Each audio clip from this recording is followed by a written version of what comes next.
The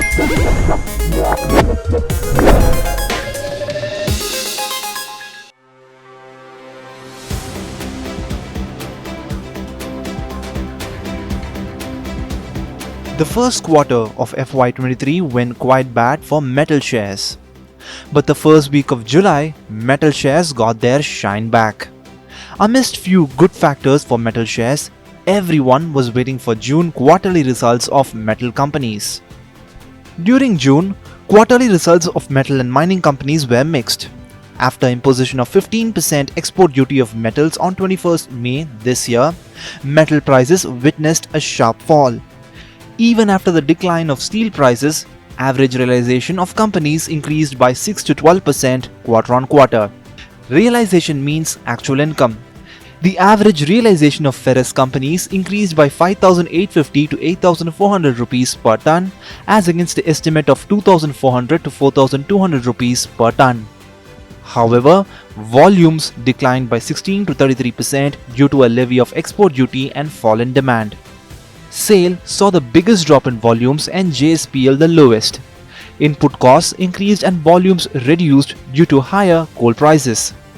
The operating profits and margins of the companies were deeply affected. The EBITDA of steel companies decreased by 2,350 to 3,750 rupees per ton quarter-on-quarter. JSW Steel, Tata Steel sales margins broke the most. In contrast, JSPL's EBITDA per ton increased by 997 rupees per ton. On the other hand, the results of non-ferrous companies were mixed. Hindalco's quarterly results were better than expected, but Hind Zinc and Vedanta's results were worse than expected.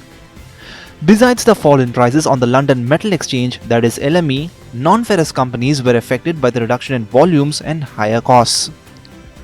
However, higher volumes of lead, silver and increase in the realization of zinc by 8.4% almost neutralized the impact of higher input cost for Hind Zinc. Despite good profits from zinc, oil segments, Vedanta's results were poor due to a decline in aluminium segment profits. While the results of mining companies were good, Coal India performed better than estimates, and the results of NMDC were in line with expectations. However, a fall in volume, realization, higher royalty and premium expenses led to 55% fall in the operating profit of NMDC. Market experts feel that the margins of steel companies may continue to fall even in the second quarter, although a fall in crude oil prices will give some relief. But a sharp fall in realizations will continue to impact margins. Now, you might be wondering whether to buy their shares or not. Well, Centrum Broking has given buy recommendations in most of the major shares. Brokerage gave 306 rupees target for Coal India, 136 rupees for Tata Steel, and it has recommended buying JSPL with a target price of 467 rupees.